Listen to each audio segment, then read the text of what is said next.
Subscribe to this podcast to get exclusive access to the after show Shooting the Breeze.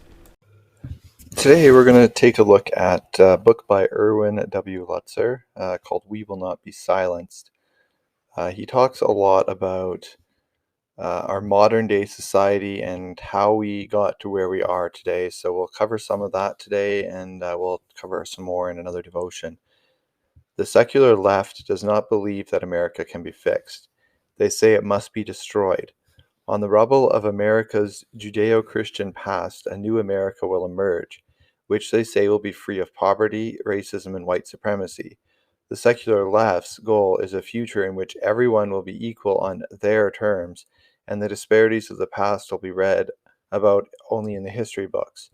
Those who resist this utopian vision are to be vilified, bullied, and shamed until they admit to the mistakes of the past and embrace the secular left's great hope for the future. Take a moment to reflect on what has happened in America in the last 20 years. Consider the increasingly sexually explicit curriculum in our public schools. Listen to the racial rhetoric of the self-appointed social justice warriors who are committed to inflaming racial division, and look at the new laws forcing Christian colleges to compromise their biblical stance about marriage and surrender to the LGBTQ agenda. Who would have ever believed the day would come when men and women would say that they too can bear children and menstruate and thus must fight for the period equity, or that drag queens would be allowed to read fairy tales to very young children in public libraries? This kind of sexualized thinking and behavior is spreading rapidly in a nation obsessed with its overblown emphasis on the individual rights for a select few at the expense of others. It's difficult to even have a real conversation on the many social issues of our day, such as policies advocating unrestricted immigration and sweeping proposals to combat climate change, or issues regarding racism. To merely question the viewpoints of the secular left radicals on social issues is denounced as hateful, bigoted, and racist. We who are Christians are told that if we want to be known as good citizens, we should keep our antiquated views to ourselves. We are made to feel embarrassed about defending traditional marriage and a sane understanding of gender. Like a deer caught in the headlights, we don't quite know what to do or whether we are willing to pay the price for fidelity to Scripture. We are shamed into silence. To summarize the late Dr. Haddon Robinson, in the past, we as American Christians always had home field advantage. We knew that in the crowd there were those from the other team who were opposed to us, but a larger stadium crowd was either on our side or indifferent about our witness as Christians. All that has changed. Now we play all our games on enemy turf. A minority is only uh, on our side, while the wider culture sits in the stands shouting hateful epithets at us, rejoicing at our losses, and the elitists in the skyboxes cheer them on. But here's the good news. Praise be to God, we are on the playing field, and we invite all those who are on the bench to join us for some great fourth quarter plays. We are more prepared for this moment than we realize, but we must better understand the home team that opposes us.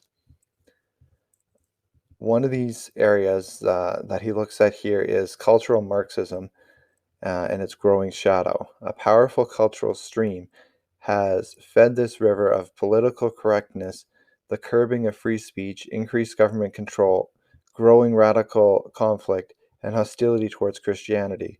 Leading these attacks against traditional American values is a form of Marxism that is widely taught in many universities and assumed by elitists as the theory that best explains the inequities of our society and our best hope for curing them.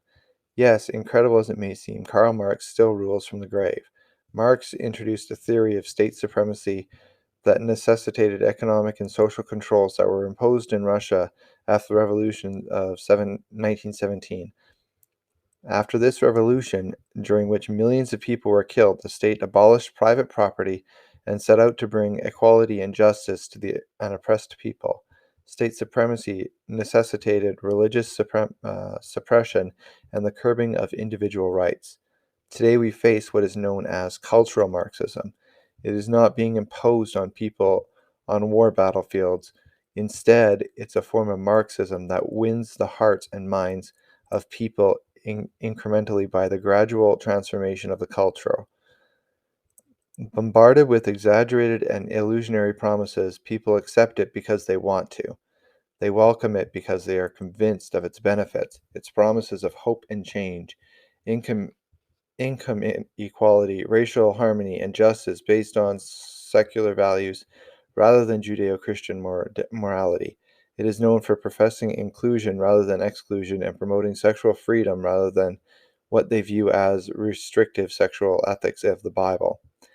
It is not stifled by allegedly narrow religious traditions, but espouses progressive ideas that are deemed worthy of an enlightened future. It promises social justice, a term that has various meanings that we'll kind of look at as we go through these.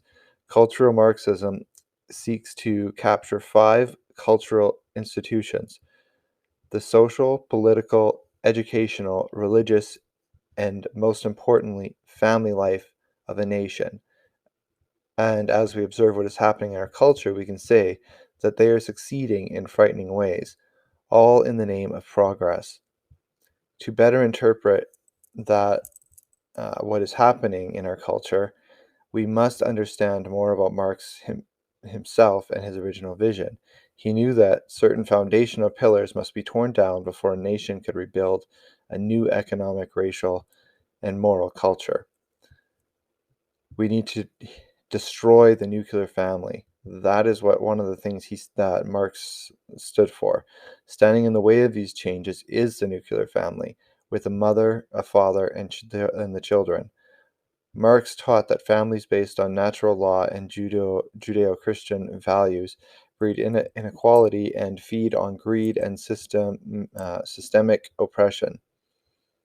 Such families had to be dismantled if the Marxist vision of equality was to be realized. One reason the nuclear family is an obstacle to Marxism is because of the tendency for children of the rich to inherit wealth and the children of the poor to pass along their poverty. Marx was determined to change this. The solution: if the state owned all the wealth, it could be distributed more evenly among all its citizens. Gone also would be the disproportionate salaries and unequal economic opportunities. Frederick Engels, who, along with Karl Marx, wrote the Communist Manifesto, said that monogamous nuclear family emerged only with capitalism.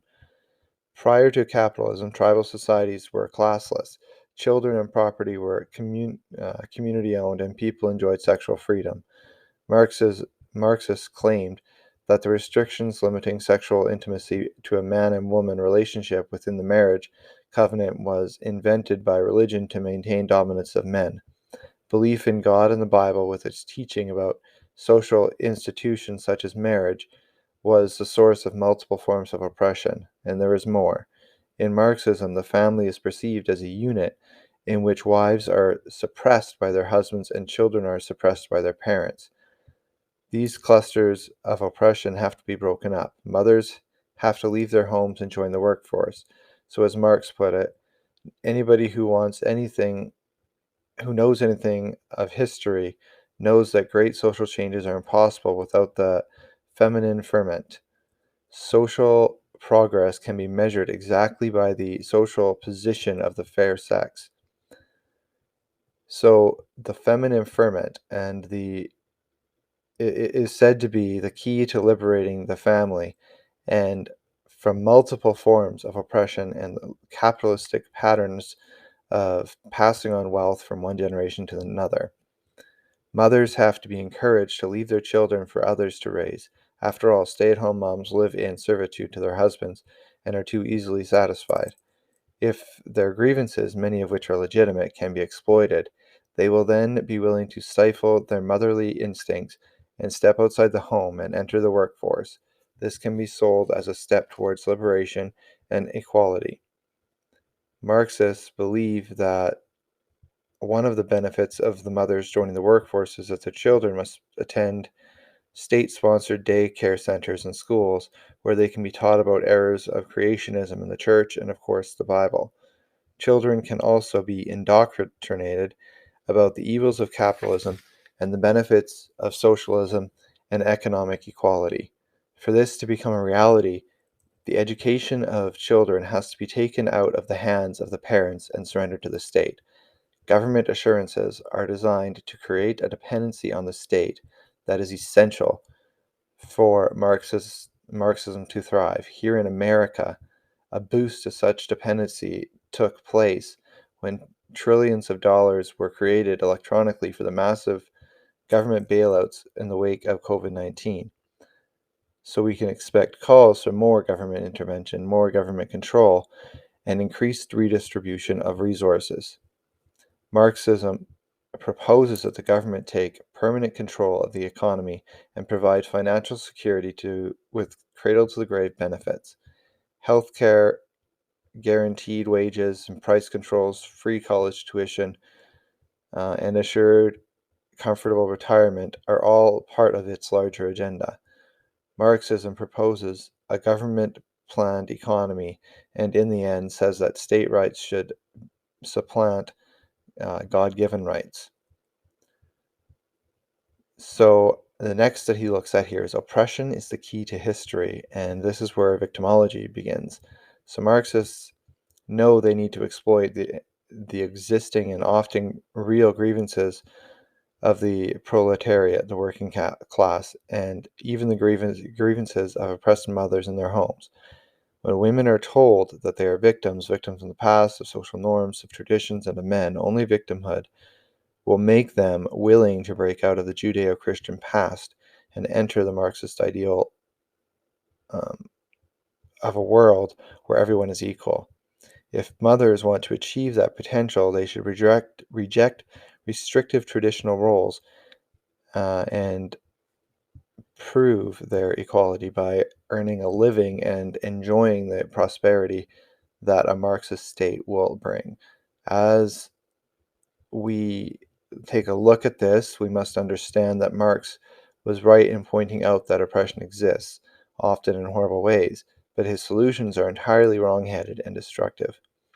By locating the problem as only the external systemic oppression between classes and by ignoring the biblical doctrine of original sin and individual responsibility, he sent his followers on a path of endless and unresolved conflict.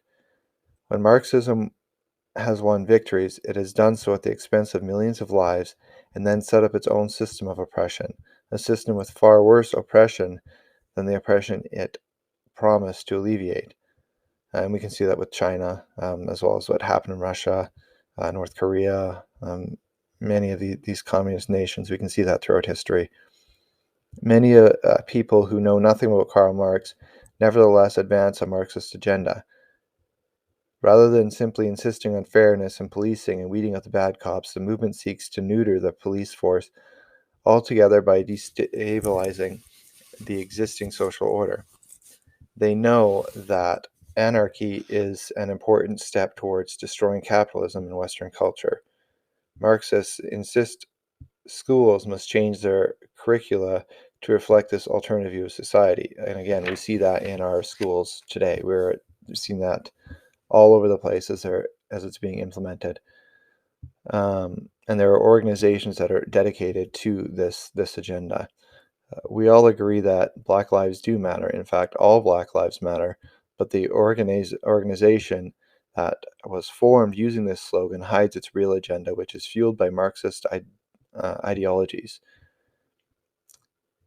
Various changes are demanded in the name of equality and justice, terms that are going to be looked at more in depth here because they have a lot of other meanings to them than what the true definition of them really are. So we can look at someone here by the name of Margaret Sanger, and she has influenced the ideals of cultural Marxism. and it was a revolution, who intended to transform American families so she could change the world. She launched a newspaper called the Women Rebel in March 1914, which promoted moral and political anarchy. Her motto was "No gods, no masters."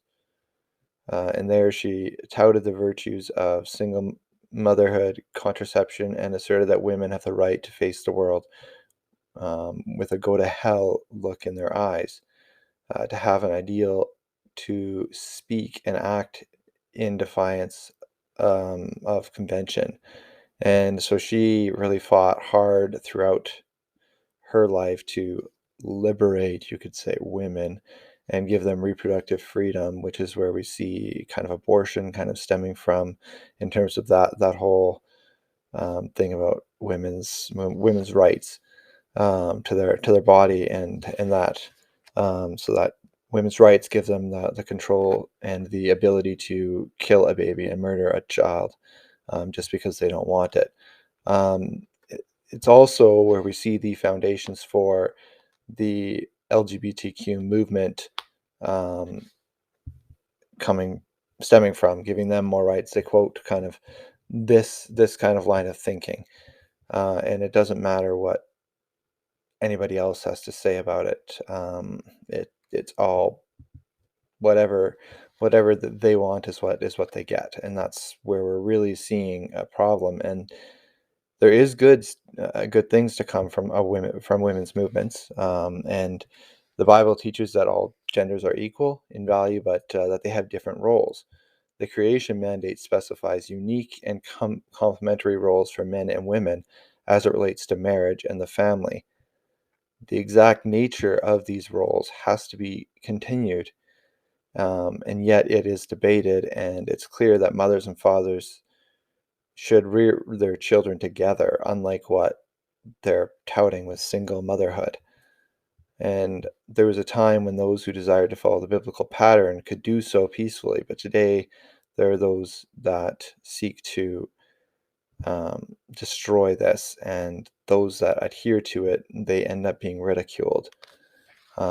So as we continue on here, we'll look at the different forces that are in play to disrupt our Christian values. Well, I have just been blessed with so many people who are requesting to be on the show, and I'm impressed with how many people want to share their testimonies or what they're doing for the Lord right now. If I haven't got back to you, I promise I will get back to you. I look forward to speaking with each of you and interviewing you, and keep tuning into the show. There's lots of new people that are coming on here, and if you're considering wanting to come on the show, just shoot me an email at tpeters745 at gmail.com, and I will get back to you.